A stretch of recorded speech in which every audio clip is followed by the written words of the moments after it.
I know I want key dates. Everybody wants key dates in the Roosevelt dimes. And we'll get into that here in a moment. But before we get started, don't be afraid to go to Pound Town on that like button. If you haven't subscribed at all, go ahead and check me out. Hit the bell for instant notifications. You know, the normal stuff that I talk about and everyone talks about because, yeah, it's favorable. I like it. So everybody wants key dates in Roosevelt dimes. Roosevelt dimes, by far and away, probably the least looked at series in U.S. coin collecting. I don't blame the series for being that unpopular. It's the smallest coin in terms of its shape and size. But the Roosevelt dimes haven't gotten their due. In comparison, you know, the Roosevelt dime doesn't have a 1909S Lincoln wheat cent with such a huge following. Of course, it helps to be a Lincoln cent because Lincoln pennies in general have been the collector's choice as of late. So the 1909S VDB example was produced to the tune of 484,000 pieces. That's a pretty small amount of coinage. And then there's the 1932 D and S Mint Mark Washington quarters. Okay, again, this is the prime example of a key date, you know, in that particular series. Now, what exactly constitutes a key date? It's not really about the mintage figure. The mintage figure helps because there's less and less of them, you know, with these small 6-digit figures, the 5-digit mintage figures. The 1909S Lincoln sells for many hundreds of dollars, if not thousands of dollars, depending on grade. I've seen some of these sell for in excess of $50,000. The 32 S and D Washington quarter, similar. Okay, the D minted coins, the Denver coins, 436,800. The S mint, a little bit lower. It's actually lower than the 1909S Lincoln at 408,000. Here's the only difference. The S Mint Washington quarter, which, by the way, Washington quarter is no slouch in the popularity department. People love the quarters. They don't sell for $50,000 even in top grades. Okay, hundreds of dollars, yeah, you know, and then you get into the mint state examples, and these typically run, you know, a couple $1,000, $3,000, $4,000. And then, of course, we have the 1950D Jefferson nickel. All right, pretty popular choice in yet another really well collected series. Everybody loves them some nickels, and so do I. So the 1950D, you know, along with the 39D, the 50D has a mintage of 2.6 million pieces for a key date. This is one of the softer selling coins. Of course, when this coin came out, there were collectors and speculators that were hoarding mint state examples by the roll, by the bag. All right, so examples of these coins raw in BU condition, 20, 25 bucks. Even the worn circulated coins still sell for $5 to $10 all day long. Okay, so that's fine.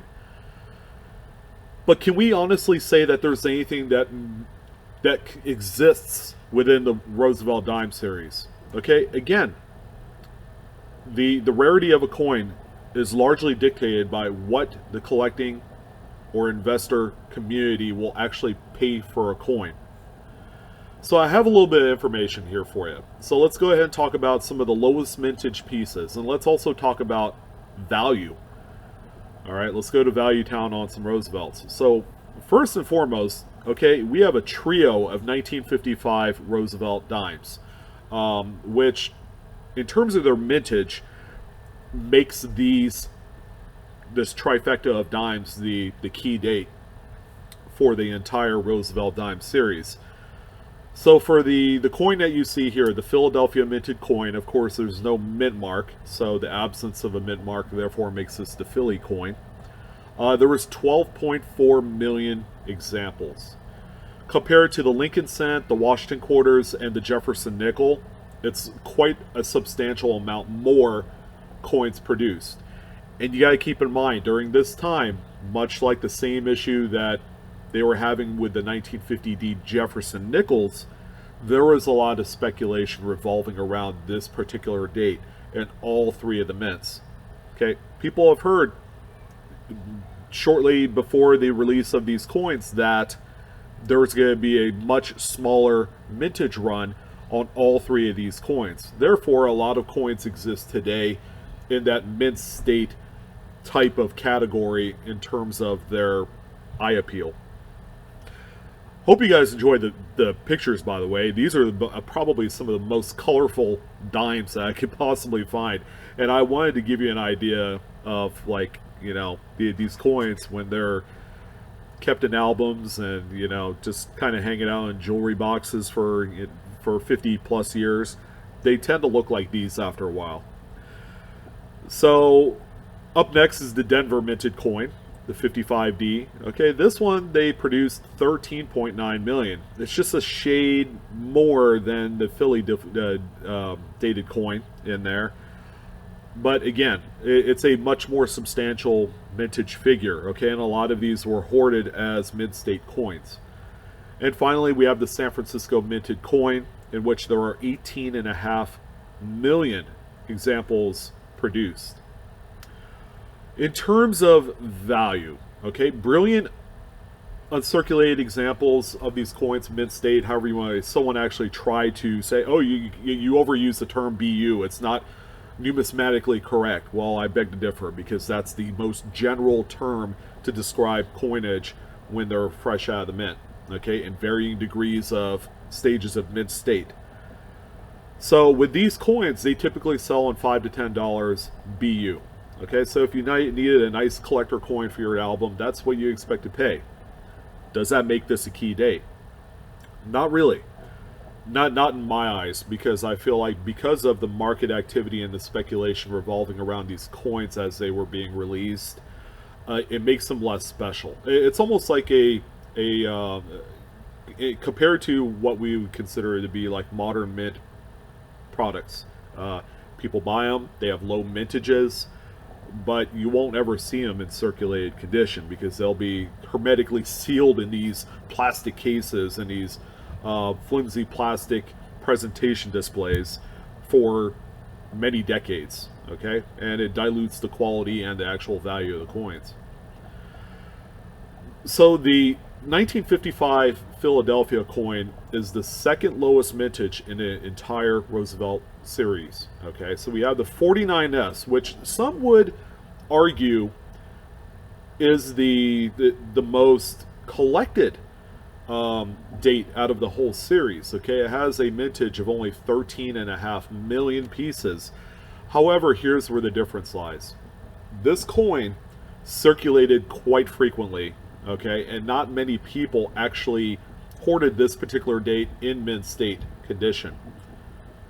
So a lot of these in what we would consider to be like mint state 64 and 65 raw sells for about $35 to $50. Not cheap at all. That kind of makes this particular date somewhat of a key date, okay, in spite of its a little bit inflated mintage figure.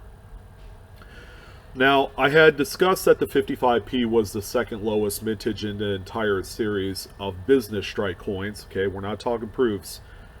So there is one other coin that I feel and I disagree that this should even be on the list, and that's the 1996 W.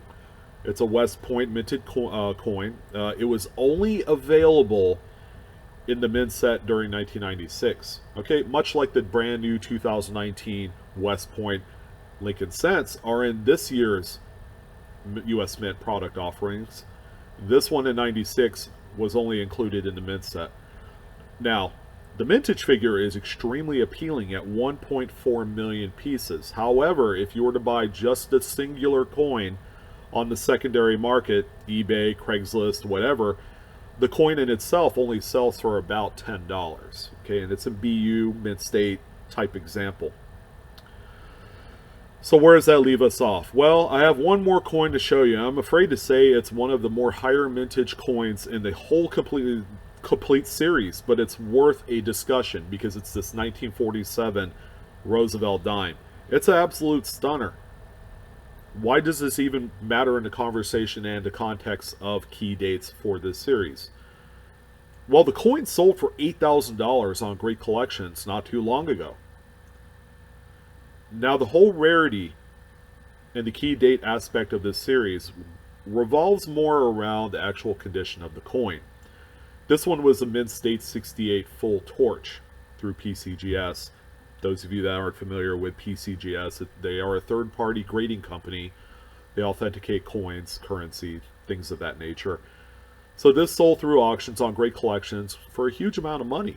And this is a testament to what the direction of these modern coin series is. Okay, new quote unquote key date definitions are coming out these days because of the implementation of top population grades and varieties. Varieties is starting to play a huge role in what makes a coin tough date wise.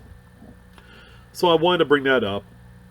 There's not a whole lot else that you can talk about when it comes to key dates. People and the tendencies within the coin market and the collector base, key dates is closely correlated to a low mintage, and it's closely associated after that with price. All right. So does that make the 1947 Roosevelt dime a key date? Well, that's up for your interpretation. I would love to hear your guys' comments. You know, if you are looking for more information on what the key date is, again, it's all interpretive.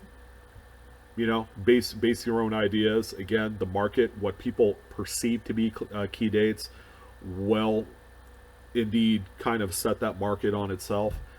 So I want to thank you guys for joining in. Follow me on Facebook, Instagram, and Twitter. And as always, smash that like button, baby. That's what I like. And feel free to share, comment, and subscribe. You guys take care. Have a great weekend.